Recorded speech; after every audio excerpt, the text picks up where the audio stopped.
Clear করব। এটা হচ্ছে হুইল স্পিড সেন্সর। এটা ততক্ষণ পর্যন্ত হুইল স্পিড সেন্সর ছিল নাম যতক্ষণ পর্যন্ত গাড়িতে হাইড্রোলিক ব্রেক ছিল, কিন্তু যখনই গাড়িতে এবিএস ব্রেক আসছে, হুইল স্পিড চাকার গতি সেন্সর, যখনই আমার গাড়িতে এবিএস সিস্টেমটা আসছে তখন এটাকে আর আমরা হুইল স্পিড সেন্সর না বলে এবার বলি এবিএস সেন্সর। যদি ওয়ার্কশপে কখনো শোনেন যে এবিএস সেন্সর আর হুইল স্পিড সেন্সর এগুলো একই, এটা চাকায় থাকে, কিভাবে কাজ করতেছে এটা নিয়ে ডিটেইলস পরে আসতেছি, আগে একটু আলোচনা করি। তাহলে এই হচ্ছে হুইল স্পিড সেন্সর। যখন আমার গাড়িতে হাইড্রোলিক ব্রেক ছিল তখন এর কাজ ছিল শুধুমাত্র লাইভ ইনফরমেশন ইসিইউ কে দিয়ে ইসিইউ এর কমান্ড অনুযায়ী ইনস্ট্রুমেন্ট ক্লাস্টারে কিলোমিটার শো করে, আর অন্য কোনো কাজ করতো না। এরপর যখন আমি আমার গাড়িতে এবিএস ব্রেক নিয়ে আসছি তখন মাথায় রাখবেন প্রতিটা সিস্টেম ডেভেলপ করতে করতে কিন্তু এক একটা করে ইসিইউ ডেভেলপ হয়েছে। তো একটা করে সিস্টেম বাড়ছে, কিছু সেন্সর, কিছু অ্যাকচুয়েটর এবং একটা করে ইসিইউ বাড়ছে। আর গাড়িতে যতগুলো ইসিইউ আছে প্রতিটা ইসিইউ এর সাথে কিন্তু কানেক্টেড, প্রতিটা ইসিইউ এর সাথে কানেক্টেড থাকে।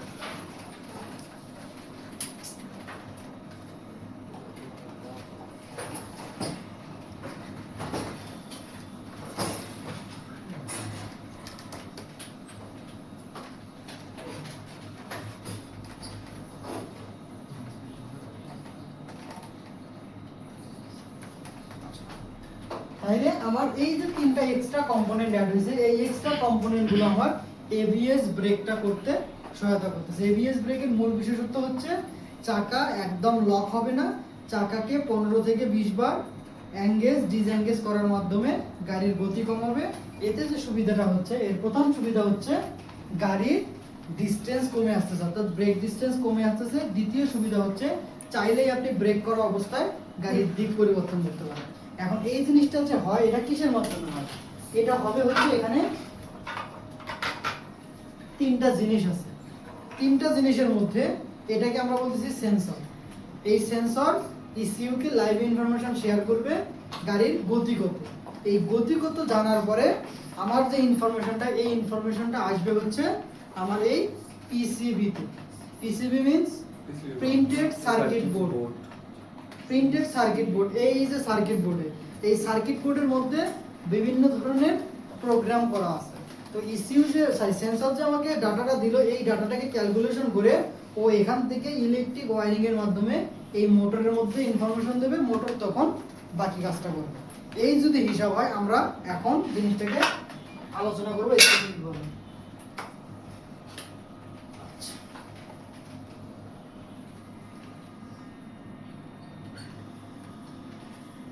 এবিএস ব্রেক করার জন্য হুইল স্পিড সেন্সর কেন দরকার? ব্রেক করার জন্য হুইল স্পিড সেন্সরের কাজ কি? ড্রাইভার ব্রেক প্যাডেল চাপ দেবে, এবিএস কাজ করবে। এখানে হুইল স্পিড সেন্সরটা আমার কিলোমিটার মেপে লাভ কি বলতে পারবেন? কত বেশি বার আর কি ব্রেকটা করলে তাছাড়া ব্রেক দিছে কি দিছে না সেটা প্রত্যেকটা চাকার ঘূর্ণনের গতি স্পিড কন্ট্রোল করে তো একই ভাবেই ঘুরবে। ব্রেকিং এর কোন জায়গায় যদি স্লিপ করে একটা চাকা তো বেশি ঘুরবে, একটা চাকা কম ঘুরবে, ওটা ডিফারেন্স দইরা যেটা ঘুরবে না সেটাকে ছেড়ে দিবে, আর যেটা ঘুরতেছে ওটাকে কামড়ায় ধরবে। 80 কিলোমিটার আপনি যেটা বলতেছেন এটা এবিএস এ হয় না। এবিএস তো কাজ করে 80 কিলোমিটার এর চলতে পারে, যেটা এখানে ট্রাকশন কন্ট্রোল এটা এবিএস এর কাজ না, এটা অন্য ডিপার্টমেন্ট। আমাদের এখানে হুইল স্পিড সেন্সরের কাজ হচ্ছে গাড়ি সব সময় এবিএস এ লক হবে না, গাড়ি একটা নির্দিষ্ট কিলোমিটার ওঠার পর এবিএস কাজ করবে। তার মানে আপনার ভাইভাতে প্রশ্ন আসতে পারে এবিএস কি সব সময় কাজ করে? 90% লোক জানে এবিএস সব সময় কাজ করে। আসলে এবিএস সব সময় কাজ করে না, এবিএস একটা নির্দিষ্ট স্পিডে ওঠার পর কাজ করে। তাহলে নির্দিষ্ট স্পিড মানে ধরলাম আমার 25 কিলোমিটারের পরে এবিএস কাজ করবে, তাহলে 25 এর আগে ব্রেক করা যাবে না? যাবে। তাহলে কে কাজ করবে? তখন আমার গাড়িতে হাইড্রোলিক ব্রেক কাজ করবে। কেন আমরা এখানে এতটা দিলাম না?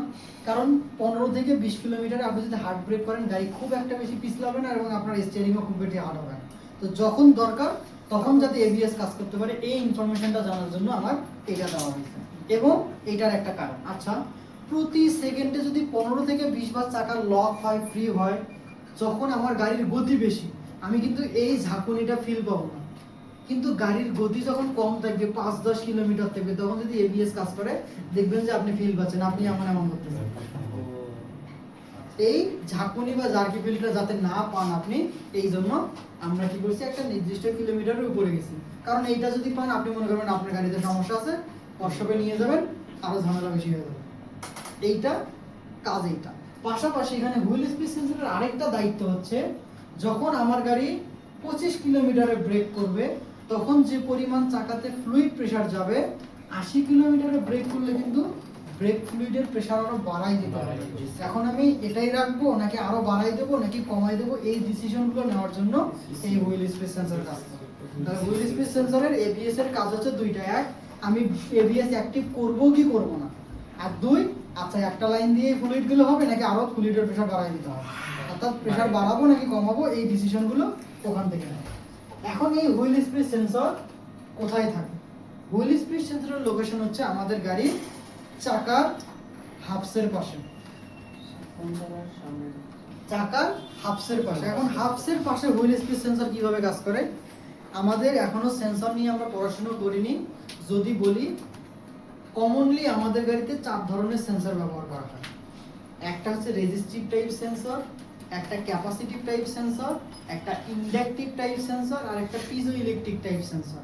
এই 4টা সেন্সরের মধ্যে এই হুইল স্পিড সেন্সরটা পড়ছে হচ্ছে ইন্ডাকটিভ টাইপ সেন্সরের মধ্যে। ইন্ডাকটিভ টাইপ সেন্সর কিভাবে কাজ করে? ইলেকট্রোম্যাগনেটিক নীতির উপরে। এখন ইলেকট্রোম্যাগনেটিক নীতি কি? কোনো তারের মধ্য দিয়ে যখন বিদ্যুৎ প্রবাহিত হবে, ওই তারের মধ্যে কি পরিমাণ বিদ্যুৎ প্রবাহিত হচ্ছে তার উপর ভিত্তি করে ওই তারের চারপাশে কিন্তু একটা ইলেকট্রোম্যাগনেটিক অদৃশ্য বলয় রেখা তৈরি হয়। ওই অদৃশ্য বলয় রেখার মধ্যে যদি কোনো পরিবাহী চলে আসে, তাকে আকর্ষণ করে টেনে নেয় এবং তাকে শক লাগায়। এটা তো সবাই জানি। যেমন গ্রামগঞ্জে বা হাই ভোল্টেজ লাইনে যখন কাজ করে, তখন মেইন লাইন বন্ধ করে দিয়ে কাজ করে। কেন? ভাই ওই তারের কাছাকাছি গেলে টেনে নেয়। তার মানে যে তারের মধ্য দিয়ে বিদ্যুৎ যত বেশি, সেখানে তত ইলেকট্রোম্যাগনেটিক ফিল্ড আছে।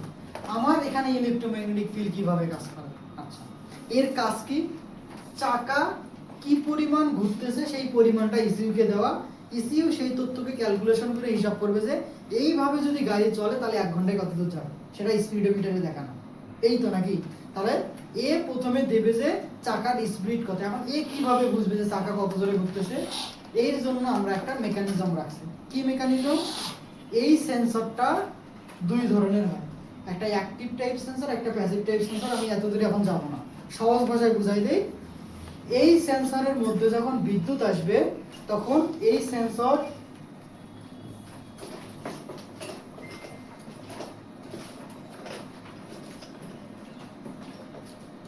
স্যার এটা কি ইন্ডাকটিভ টাইপ না?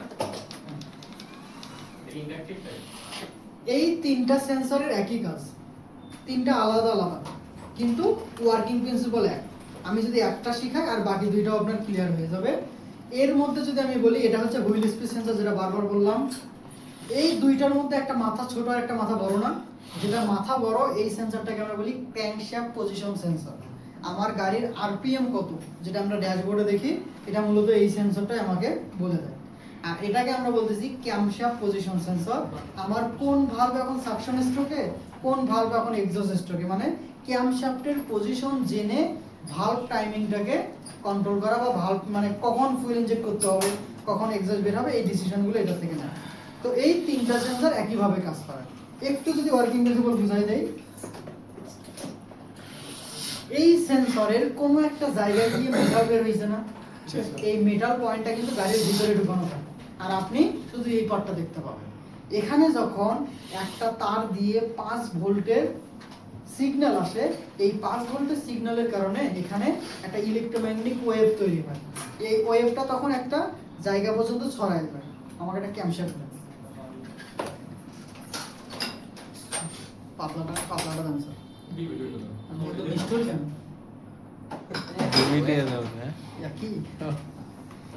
এই জিনিসটা যখন এখানে থাকে, এই সেন্সরের কাজ হচ্ছে ঠিক এই চাকার উপরে বসানো থাকে। এই সেন্সর থেকে চাকার মাঝখানে যে গ্যাপটা, এটাকে আমরা বলি এয়ার গ্যাপ। এই এয়ার গ্যাপটা কতটুকু থাকবে? এয়ার গ্যাপটা থাকবে 2 থেকে 4 মিলিমিটার, খুবই সামান্য। এই সামান্য, এখন কথা, এটা যদি কম বেশি হয়ে যায়, কম বেশি হবে না স্যার, আপনি যখন লাগাই দেবেন এটা অটোমেটিক ভাবে তার এয়ার গ্যাপ অনুযায়ী বসে যাবে। এই এয়ার গ্যাপ অনুযায়ী যখন বসে যাবে, আমরা জানি সেন্সরের চারপাশে কি আছে, একটা অদৃশ্য একটা বলয় রেখা আছে না, ইলেকট্রোম্যাগনেটিক ফিল্ড আছে না, এই ফিল্ডটার মধ্য দিয়ে যখন আমার এই ক্যামশ্যাফটটা ঘুরবে, তখন ক্যামশ্যাফটের এই স্প্রোকেটের দাগগুলো আছে না, এই দাগগুলো কখনো ওই ইলেকট্রোম্যাগনেটিক ফিল্ডটাকে কাটবে, কখনো কাটবে না, কখনো কাটবে, কখনো কাটবে না। এখন এখানে কাটা না কাটার মানেটা কি, এটা একটু বুঝাই দিই। যখন এর মধ্যে ইলেকট্রোম্যাগনেটিক ফিল্ড আছে,